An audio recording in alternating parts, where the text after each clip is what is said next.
Terima kasih Anda masih bersama kami di iNews Sore. Pemirsa, sejumlah spanduk dan baliho Capres Ganjar Pranowo dicopot Satpol PP menjelang kedatangannya ke Kota Pematang Siantar, Sumatera Utara.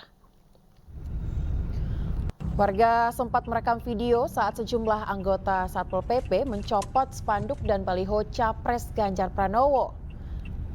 Belum diketahui mengapa pencopotan dilakukan saat menjelang kedatangan Capres Ganjar di Kota Pematang Siantar, Sumatera Utara pada Sabtu siang. Warga yang merekam aksi pencopotan sempat heran karena hanya spanduk dan baliho Ganjar saja yang dicopot. Padahal di sekitar kota sudah banyak terpasang foto pasangan Capres lainnya. Sementara itu Ganjar menanggapi santai atas pencopotan baliho bergambar dirinya.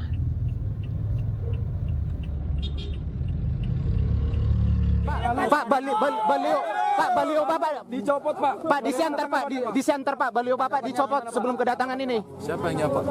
Satpol PP Pak, Satpol PP. Coba nanti ditanyain ke Satpol PP kok dicopot kenapa? Apa salahnya? Apa salah?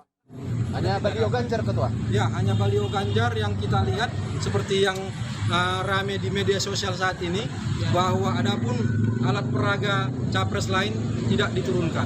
Sikap dari partai pengusung seperti PDIP dan Hanura sendiri menyikapi hal tersebut bagaimana? Apa tindakan? Ya, kami sepakat bahwa pemilu ini damai kita buat, tapi jangan. Pemirsa, untuk membahas informasi selengkapnya terkait hal tersebut, kita telah terhubung dengan Bapak Adi Prayitno selaku pengamat politik. Selamat sore Pak Adi. Selamat sore, Ayah. Ya, Pak Adi, waktu itu pada Oktober lalu sempat pencopotan baliho terjadi di Bali, kemudian ini saat ini di Sumatera Utara, Pematang Siantar, menjelang datangnya Ganjar ke Pematang Siantar. Menurut tanggapan Anda seperti apa? Ya, pertama memang harus clear apa alasan-alasan yang kemudian membuat penurunan dan pencopotan baliho-baliho salah satu capres, yaitu Pak Ganjar Pranowo dan Pak Mahfud MD itu diturunkan. Karena ini tentu menimbulkan kecurigaan dan kesimpangsiuran. Jangan-jangan ada upaya dari pihak-pihak tertentu yang mencoba untuk menggunakan tangan-tangan kekuasaan untuk mendiskreditkan dan tidak memberikan kesempatan kepada pasangan Ganjar dan Mahfud misalnya untuk bisa berkampanye secara terbuka menuju Pilpres 2024. Kalau tidak ada pembicaraan dan penjelasan yang clear, maka kecurigaan itu akan semakin tebal. Kan itu yang pertama. Yang kedua, kalaupun toh ada penurunan baliho, ya saya kira hampir semua atribut-atribut yang ada di tempat itu mestinya juga ditertibkan. Jangan hanya menertibkan salah satu baliho dan atribut calon tertentu, tapi membiarkan atribut-atribut yang lain. Tentu ini tindakan yang tidak adil. Ini tindakan yang tentu saja sangat meresahkan dan tentu saja dikhawatirkan kompetisi Pilpres di 2024 tidak fair. Karena perlakuannya tidak sama. Ada yang dianak emaskan, tapi ada juga calon yang kemudian dijadikan anak tiri. Jadi sekarang itu adalah era di mana demokrasi kita itu bisa cukup bebas dan cukup terbuka. Jadi setiap tindakan-tindakan yang dinilai tidak adil, tidak fair, pastinya akan terdokumentasi dengan baik. Seperti adanya pencopotan sejumlah baliho dan atribut misalnya di Sumut, ya ini kan terdokumentasi dengan baik. Siapa yang mendokumentasikan adalah para netizen, adalah para publik, adalah rakyat yang memang saat ini sudah mulai melek dengan urusan-urusan politik. Oleh karena itu, bagi saya punya kepentingan Pilpres 2024 siapapun yang menang harus melalui proses dan prosedur yang sesuai dengan keadaban demokrasi, bukan dengan cara-cara yang tidak adil. Iya, Pak Adi, kalau kita lihat dari praktiknya, ini kan dilakukan pencopotan menjelang datangnya Ganjar begitu ya ke Pematang Siantar. Tapi kalau menurut Anda apakah jelas pencopotan ini dilakukan karena pasca kedatangannya Ganjar atau Anda berpendapat lain? Ya saya kira memang dua hal. Pertama, sejumlah pencopotan atribut-atribut paslon tertentu, sebut saja misalnya atributnya Pak Ganjar dan Pak Mahfud. Ini kan terkait dengan adanya sang kandidat ataupun pejabat publik yang ingin datang ke daerah tertentu. Saya ingat pencopotan di Bali beberapa waktu yang lalu, itu kan dikaitkan dengan datangnya presiden, alasannya penertiban. Tapi pada saat yang bersamaan kan atribut-atribut calon yang lain tidak ada yang ditertibkan. Jadi ini yang menurut saya menimbulkan kecurigaan-kecurigaan ya. Yang kedua, terkait dengan pencopotan atribut di Sumut misalnya, itu tentu dikaitkan dengan kedatangan paslon yang dijagokan oleh Perindo, PDIP, Hanura, dan P3 ini untuk dibersihkan gitu ya. Mungkin ini supaya tidak ada antusiasme masyarakat yang datang dan berduyun-duyun untuk menyambut mereka. Tapi bagi saya secara prinsip, siapapun yang punya kepentingan, apapun alasannya, mesti disampaikan kepada publik. Apa alasannya? Apakah betul atas nama keindahan? Apakah betul itu jalan protokol? Apakah betul itu atas nama ketertiban-ketertiban lain? Kalau itu pertanyaannya, saya kira semua atribut calon yang lain, saya kira atribut-atribut yang tidak ada kaitannya dengan pemilu juga harus ditertibkan, karena itu di situ banyak atribut itu. Ada atribut bank, kemudian atribut toko, Iya. dan seterusnya dan seterusnya. Saya rasanya kalau melihat di video itu kan banyak sebenarnya yang mengganggu pemandangan yang tidak terlampau indah.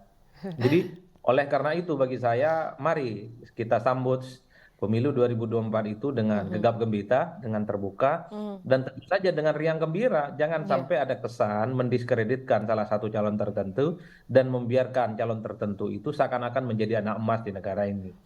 Bagi saya siapapun yang bertanding semuanya adalah anak emas, dan ketiganya adalah sosok yang menurut saya harus mendapatkan perlakuan yang sama, adil di atas semuanya, tegak lurus di atas demokrasi dan penegakan hukum yang saya kira harus dijunjung di atas rata-rata.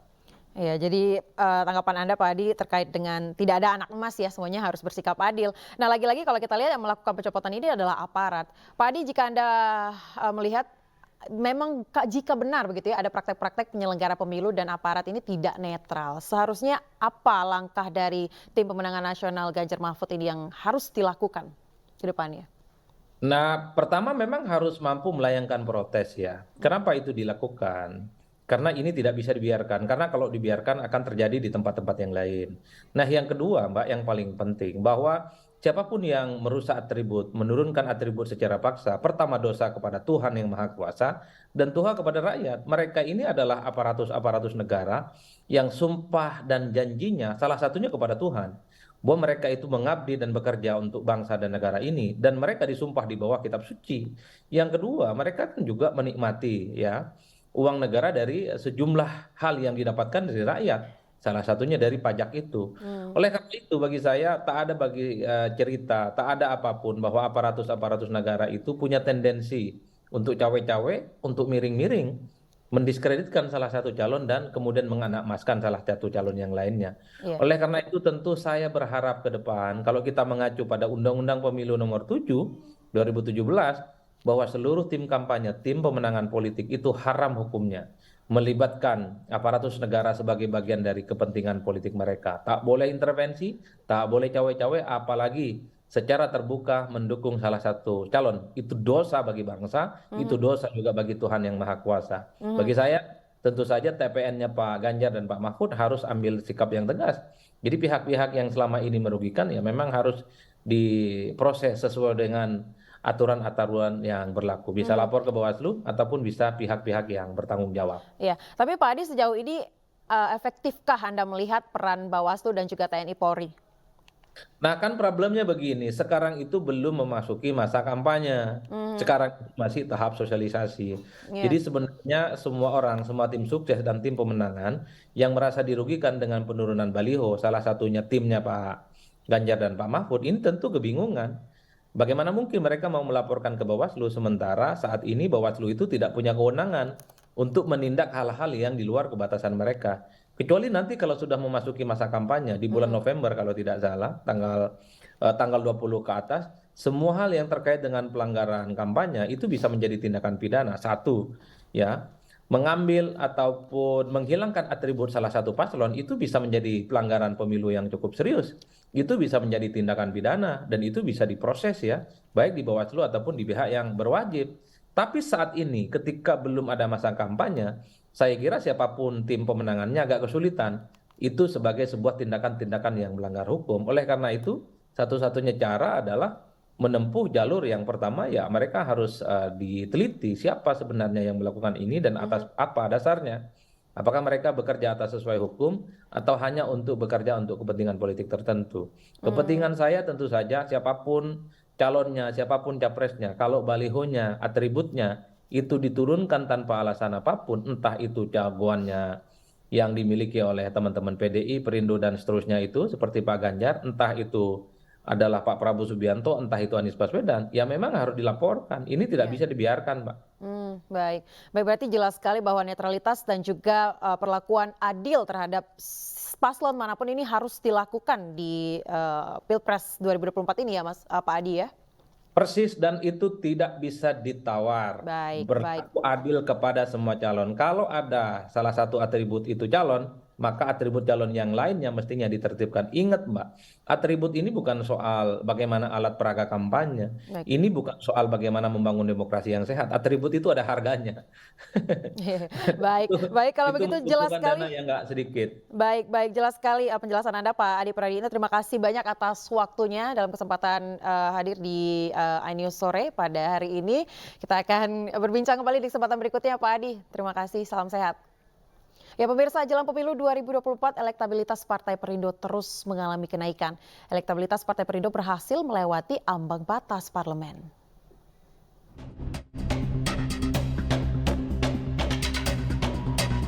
Lembaga Survei Political Weather Station atau PWS merilis hasil survei terkait elektabilitas partai politik jelang pemilu 2024. 8 partai diprediksi lolos ke DPR. Survei dilakukan pada tanggal 1 hingga 8 November 2023 terhadap 1.220 responden. Pelaksanaan survei menempatkan PDI Perjuangan pada posisi pertama sebesar 19,8%. Menyusul di urutan kedua Partai Gerindra dengan elektabilitas 17,1%. Kemudian di urutan ketiga Partai Golkar memperoleh elektabilitas 10,1%. Partai Demokrat berada di urutan keempat dengan elektabilitas 9,8%. Partai Nasdem di urutan kelima sebesar 8,7%. PKB berada di urutan keenam dengan perolehan elektabilitas 7,2%. Ketujuh PKS sebesar 7%. Kedelapan Partai Perindo berhasil meraih elektabilitas sebesar 4,3%. Ini artinya Perindo berada di atas ambang batas parlemen atau parliamentary threshold, sehingga membuka jalan menuju parlemen di Senayan. Sementara PAN berada di posisi ke-9 dengan elektabilitas sebesar 3,9%.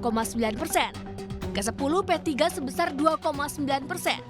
Sedangkan partai politik lainnya memperoleh elektabilitas 3,7% dan tidak tahu sebanyak 5,5%. Hasil survei PWS menunjukkan bahwa elektabilitas Partai Perindo terus meningkat jelang pemilu 2024. Ambang batas partai politik masuk parlemen diatur dalam Undang-Undang Nomor 7 Tahun 2017. Berdasarkan undang-undang tersebut, ambang batas parlemen ditetapkan sebesar 4% dan berlaku secara nasional untuk semua anggota DPR. Tim Liputan iNews melaporkan.